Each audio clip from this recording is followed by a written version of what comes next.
up everyone? This is Sora. How are you all doing?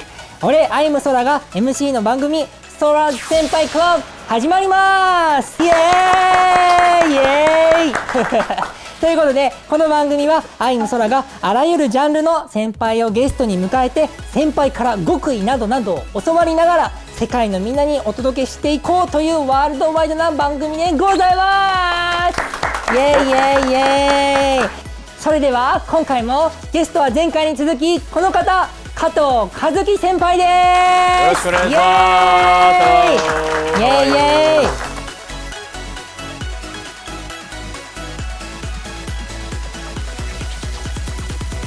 和樹、今週もよろしくお願いします。よろしく。いやはや第2部どうでございますか？慣れましたこの俺に。俺は全然大丈夫だけど、逆にどう？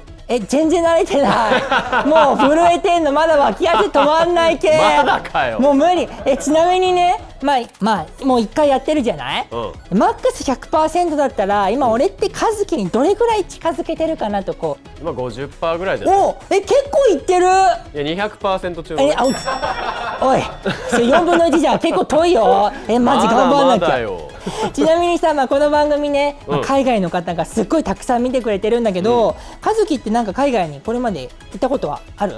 あります。俺最初の人生初の海外がアフリカだったの。アフリカ？そう。なんでまた初がアフリカ？すごい。仕事のお手伝いで、その時初飛行機だったわけ。しかもそれ何歳くらいの時だったの？それはね19かな。で俺が行ったところがもうケニアからさらに小型飛行機に乗って行ったキスムっていうすっごいちっちゃい村なの。なんだろう、例えばアメリカとかと全然違うと思うし、なんかこう不便なこととかなかったの？全然なんかこう夜真っ暗。マジで真っ暗だから。ライトない？だって明かりなんかないんだもん。だって。おお。でも向こうの人たちは平気で自転車とか乗って行っちゃうわけ。見えてんだ。しかもライトついてんのにつけないんだよ。おかしくない？見えてんだ。そう、いや見える見えるとか言って。でもさすがにさ、家の中とかは明るいよね、もちろんね。いや明るいけど、でもその村はもう本当に土でできた壁だから、で壁に穴開いてんのね。そこにカエルとかいるわけ。俺無理。なんか爬虫類とか出てきたらちょっとカエル、ゴキブリ、あとなんかコオロギとか。なんかごめん、収録中なんだけどさ、俺ゴキブリの話してたら気持ち悪くなってきちゃって。いや、わかるもうこの話やめよう。この話やめよう。次行こう。行こう。じゃあちょっとさ、気持ち悪いごめん、なんかごめん。そしたらさ、今回ね、この第2部は和樹にもっとたくさんいろんなことを教えてもらいたい、和樹にいろんなことを知りたいということで、この企画を用意しております。題してNotice Me 先輩ガチャー。拍手。実は、視聴者のみんなから事前に和樹に聞きたい質問を世界中から集めました。マジか。すごかったよ。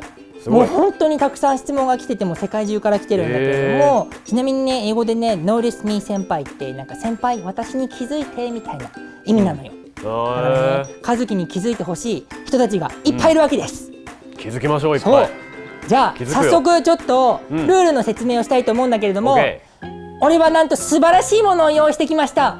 今和樹の左手にデデン、これ見えますでしょうか？それが Notice Me 先輩ガチャ。味気ねガチャすごくない？いやすごいよ。いや俺も正直にこの手作り感見てよ。すごいね。もしかしたら番組とともにそれも大きくなっていくかもしれない。可愛いでしょそれ。いや可愛いこれ。よかった可愛いって言ってもらえて。でね、それをガチャガチャって回してもらえると、もちろんカプセルが出てきて、その中に番号とペンネームと出身国書いてあるから、それを和樹は読み上げてください。わかりました。でそれを俺は言われたらその人の質問を読み上げるから、それについてね答えてほしいの。わかりました？それでは行きましょう。 Notice Me 先輩ガチャスタート。いやこれガチャ回すとさ、テンション上がるよね。そう回して何が出るかな。何が出るか。さあそれを開けるのだ。何色？赤か。何色？赤、ピンク。赤かな。よし。何が出るかな。さあ、番号は15番。15番。ビクトリアさん、シンガポールからですね。ありがとうございます。はい。質問はですね、ドラマ、ゲーム、アニメ、舞台とか、いろんなところで和樹は演じていることをしていると思うんだけれども、なんかこう役に入り込むときに何かやってることはありますかという質問。なるほどね。珍しいかもしれないんだけど、俺あんまそのスイッチの切り替えがなくて、どちらかというと、自分のライブの時の方が、なんかそのスイッチはある気がする。逆にそのライブの方がめちゃくちゃ緊張するの、っていうのはやっぱ役を背負ってないし、自分自身だから、もうライブの始まった瞬間の和樹見たら、そんな本当思ってるんですかみたいな、そんな感じよ。いやだってもうこんな震えながら出てきたらもうやべえやつ出てきたってなるでしょ。確かにそうだけど、いやさすがかっこいい。一歩出てみんなの顔見るともう大丈夫なの。なるほど、かっこいいな。もう本当ね、これだけはもう多分死ぬまで変わんないと思うわ。そうなんだ。ちょっと、俺もなんか慣れようかな、頑張ろう。そういうふうにやってれば絶対慣れるから。よし、じゃあ次の質問いきますか。はい。何が出るかな。何が出るかな。全然出てこねえな。シェイクシェイク。全然出てこねえな。出ないかな。おかしいな。グリーン、緑ですよ。出たくなかったけど出てきたのは何だろう。ルーシーさん、アイルランドの方。なんか全然すごいところ。すごいね、いろんなとこ各国から来るね。いや本当によ、すごいいろんなところから来ちゃって俺びっくりしたの。びっくり。多分南極大陸以外全部来てると思うよ。南極大陸から来たらそれはもう行くしかねえな。ちょっとねあれだけど、質問読みます。お願いします。昔の加藤さんから見て、今の加藤さんを誇らしく思えるところはありますか。それは何でしょうか。だって。俺めっちゃいっぱいあるけどね。何教えて。俺もうそもそもここにいること、だって俺もう引っ込み思案だからね、もともと。なるほどね。でもそれはわかるかも。いや俺本当もともと喋るのめちゃめちゃ苦手だったの。なんかもうさっきからいっぱい嘘みたいなことがいっぱい出てくる。いや本当なんだって。本当に。いや本当そうなんだ。雑誌のインタビューを受けるのも嫌だったし、ライブの MC なんか喋れないから喋ること全部ノートに書いて、それ覚えてたもん。でもう頭から飛んじゃうと、じゃあもう次の曲いきますって言って MC が10分ぐらい尺を MC で撮ってたのに、もう2分ぐらいで終わっちゃって、ライブがめちゃめちゃ早く終わって怒られたこともあるよ。なるほどね。ちょっとコンパクトなライブになっちゃったわけだ。そう。なるほど。全然時間余ってるよ。でもさ、なんか今こうやって俺と喋ってくれてたりとかすると思うんだけど、それこそライブでも MC やってると思うし、なんでどうやって鳴らしたのこれは。もうこれはねやっぱ経験よ。経験か。いろんな人と喋るっていうのもそうだし、だから話し上手な人の話し方を見たりとか聞いたりとかする。で慣れたんだ。慣れた。あとやっぱそれを楽しむってこと、これやっぱ大事。なるほど。本当に何事においても。だからたまにねやっぱわけわかんないことも言うよ。未だに日本語足りてないところもあるし、でも思いは言葉にしなきゃ伝わらないと思うから。なるほど。でもさ、今さ、その思いや言葉にしなきゃっていうことでさ、一つ思ったんだけど、和樹って作詞もしてるじゃん。やっぱりそれもなんかそういうなんか同じなんていうのかな、気持ちからやっぱり作詞を始めようと思ったの？自分の思ってることだったり感じてることっていうのを曲にすることで、やっぱ伝わり方が違うじゃない。だし、その年齢によってもやっぱ感じることとかも違うし、その世の中の状況とかも関係してくるから、その時自分が何を思ってたかっていうことを残すことで、なんか自分のこう、生きた証じゃないけど、なんか昔よくこんな恥ずかしいバラードの歌詞書けたなと思うしね。なるほど。やっぱり青いなって思うわけですよ。そうか、じゃあ逆になんかこう自分の日記みたいな感じにも。いいこと言うね。確かにね。でもそんなところはある。やっぱ自分が生み出したものだし、やっぱそれを見ることでなんか過去の自分に教えられることもあるし。なるほどな。でもやっぱりね、過去の自分が今の自分を誇らしいと思うのは、空じゃないけどやっぱこの仕事を続けてることかな。なるほど。俺もこの仕事続けられるように頑張る。頑張ろう、一緒に。頑張ります。そしたらじゃあ次行こうかな。OK。次を回そう。次は意外とあっさり出ましたよ。エイエンさん、フィリピンです。ありがとうございます。日本で好きな場所はありますか？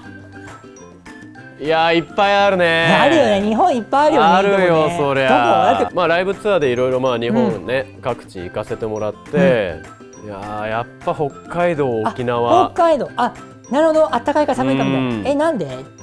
もう食べ物が抜群にうまいし、景色も綺麗だし、だって北海道っつったってさ、北海道内だけでめちゃめちゃいっぱいあるわけじゃない、素敵な場所が。そうだね、あるよね。まだ全然行けないところもあるし、だからね、北海道はね、いつかこうゆっくり時間かけてこう道内。確かにどれぐらいかかるんだろう、なんか。わかんないけど、結構かかるでしょ。ラベンダーがあったりさ、ホタルとかね、函館とか夜景綺麗だったり。綺麗よ、函館は。函館はね、行ったことある。あ、そうなんだ。俺見たことないんだけど。やっぱ夜景綺麗。めちゃめちゃ綺麗。いや、ロマンティック。和樹と言ったらめっちゃロマンティックなんだろうな。ということで皆さん、いいですか？北海道に行ってみてくださいね。お願いします。お願いしますっていうの。お願いします。おかしいな。はい。次行こうか。はい、行きましょう。出るか出ないか出るか出ないか出た。緑です。20番です。ルイースさん。質問内容。海外旅行などで海外に行った時に何か面白かったり、なんか思い出に残った出来事はありますか？まあ最初のね、まあ海外がアフリカだったのは言ったけど、一番直近で行った海外はどこだ？イギリスかな。お。そう。なんで行ったの？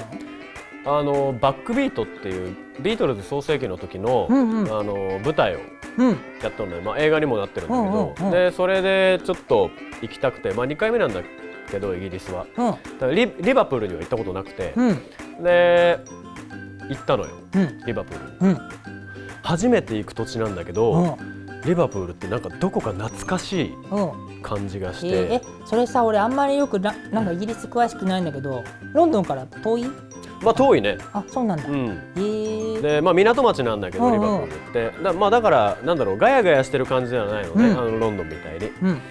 ただなんだろう、その時間の流れ方とか、なんか日本で感じたのはなんか神戸みたいな感じ、横浜とか。まあもちろんね、そのやっぱここにビートルズのねメンバーがみんないたんだとか、いろんなこと考えながら街とかも歩いてたし、なんか。呼ばれていったみたいな感覚だった、初めて。すごい。でもなんかさ、まあ、和樹の舞台っていろんな、なんていうのかな、世界とかもさ、世界とか時代とかが舞台になってると思うんだけど、やっぱりそういうなんかその、いろんな国とかいろんな場所に行くっていうのはなんかその演技に影響だったりとかってするのかな？する。